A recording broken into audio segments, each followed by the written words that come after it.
Mga kasayan, kakabit tayo ng Nipro Music sa Motorstar 125 Easy Ride Mio Style.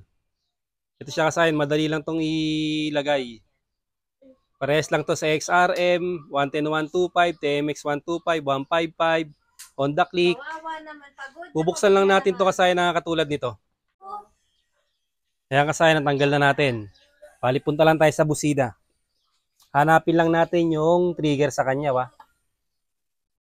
Yung light green. Hanapin nyo lang yung light green. Ito yung trigger, ha.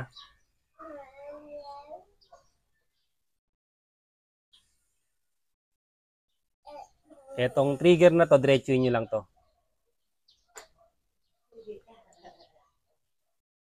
Ito siya. Pag diretso natin, ayun.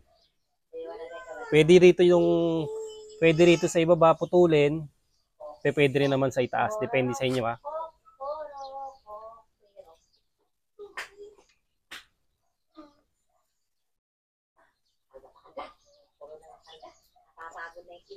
Dito lang sa ibaba, tatalupan lang natin to.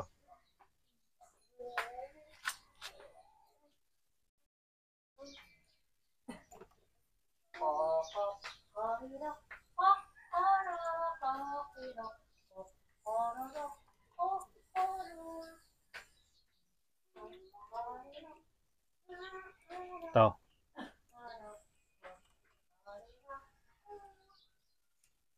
Tapos tatape pa na lang uli natin yan. Pwede kayo magpwesto rito. Pero mas maganda magpwesto sa upuan. Magpapagapa nga lang siya ng wire. Ng dalawang wire. Ito siya kasayan, ha. Ang gagamitin lang natin dito, mamimili kayo dito sa dalawa, ha. Ito yung tatlo positive. Ito yung negative. Pwede sa body ground. Pwede sa solid green.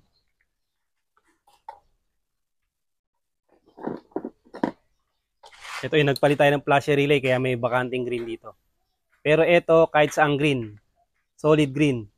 Ayan, pwede kayo maglagay dyan ng negative.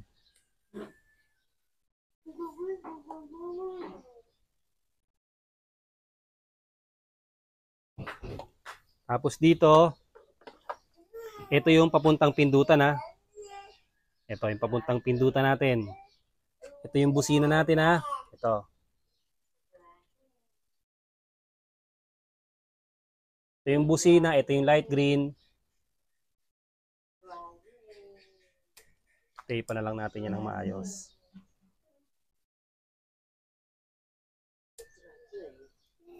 Tapos, ganyan lang, ha. Ganito lang siya kasimple. Putulin nyo lang siya. Tapos, etong papuntang busina, brown o blue. Ang ilalagay natin dyan. Yan, brown o blue, ha. Kahit alin sa dalawa. Blue na lang.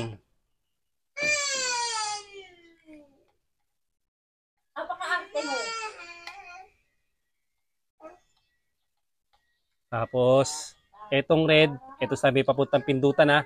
Diretso to lang papunta dito sa pindutan.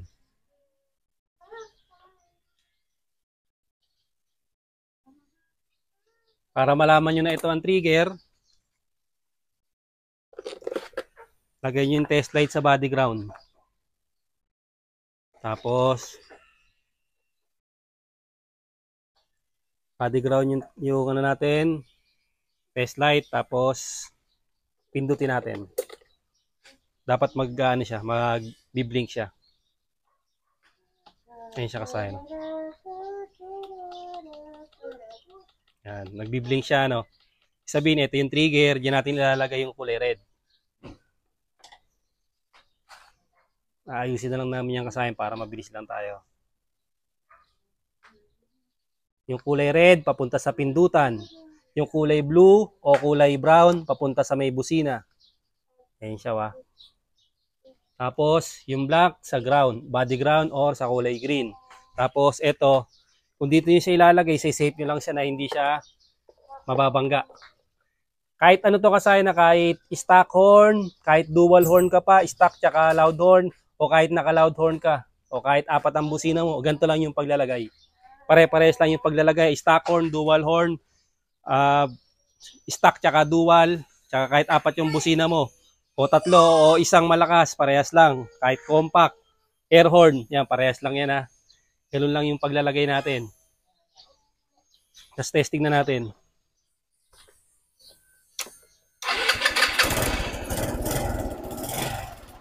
Pero pinakamaganda ka sa akin, magduktong kayo. Ito ha. Itong red at saka itong blue, duktungan nyo papunta rito. Pwede kayo magduktong para hindi na kayo magbubukas dito kung sakaling mag-adjust kayo ng ibang sounds. Pwede rin naman dito, 2 tornilyo lang. Aalisin nyo lang to para mapihit nyo siya kung saan nyo gustong ano.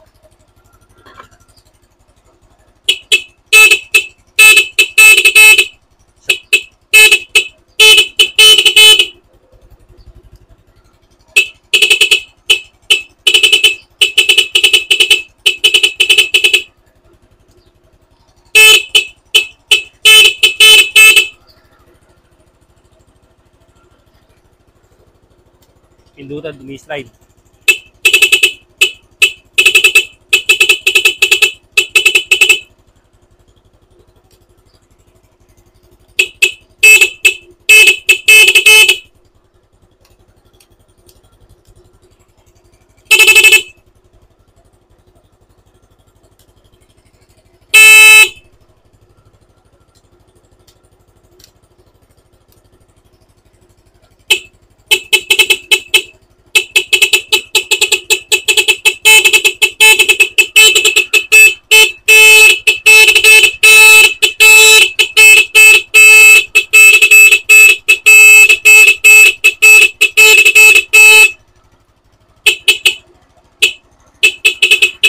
Ganito na lang mga kasayan. Salamat sa panonood.